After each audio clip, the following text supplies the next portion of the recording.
ఇక్కడ జీవించేది కూడా గొప్ప విషయము. ఈ భారతీయ సంస్కృతిని అనుసరించి జీవితంని ముందుకి తీసుకుపోవడం గొప్పం. ఈ భారత భూమిలో పుట్టిన ఋషుల్ని దర్శనం చేయడం గొప్ప విషయము. ఈ భారత భూమిలో ఏ జ్ఞానాన్ని మనం ఋషి నుండి లభించామో అది కూడా దాన్ని మననం చేసి జీవితంని ముందుకు తీసుకువెళ్ళడం చాలా గొప్ప విషయం. ప్రపంచంలో ఉండే అన్ని చోటుతోని జనాలు ఇక్కడికి ఈ భారతదేశానికి ఎందుకు వస్తారంటే ఈ భారతదేశంలో ఉండేది ఒట్టి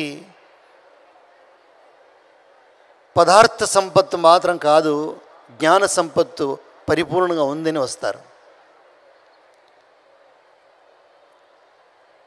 ఎన్నో చోటుకు మీరు పోతారు, ఎన్నో దేశాలకు మీరు పోతారు. పోయి వచ్చినాక ఇక్కడ వచ్చినాక మళ్ళీ ఏమని అనిపిస్తుందంటే జననీ జన్మభూమిశ్చ స్వర్గాదపి గరీయసి. మన తల్లి మన జన్మభూమి కన్నా ఈ ప్రపంచంలో దానికన్నా మిగిలిన దేశం లేదు, మిగిలిన భూప్రదేశం లేదు. మన తల్లి కన్నా పరమ పవిత్రమైన దేవుడు స్వరూపమైన వేరే మనిషి లేదు అని మనకు గుర్తవుతుంది. అలాంటి ఈ పవిత్రమైన భారత భూమిలో పవిత్రమైన తెలంగాణ ప్రదేశంలో పవిత్రమైన కార్తీక మాసంలో ఈరోజు పంచమి ఉపరి షష్ఠి సోమవాసరము ఇలాంటి ఒక శివుడు పూజ దర్శనం చేస్తుంటే జీవితము సార్థకమైంది. మన జీవితం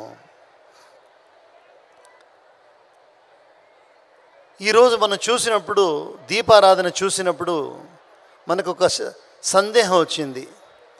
మనిషి వచ్చి దేవుడికి పూజ చేస్తారా, లేదు దేవుడు వచ్చి మనిషికి పూజ చేస్తారని సందేహం వచ్చింది. ఇంత పెద్ద జనస్తోమంలో ఉండే ఒక్కొక్క మనిషి హృదయంలో కూడా ఆ పరమాత్ముడే దీపస్వరూపంగా ఉన్నాడు. కోటి దీపోత్సవంలో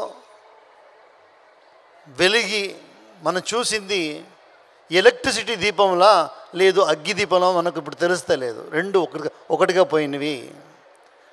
దానితోని ప్రతి ఒక్క మనిషి హృదయంలో ఉండే ఆ ఆత్మజ్యోతి కూడా కనపడుతూ ఉంది.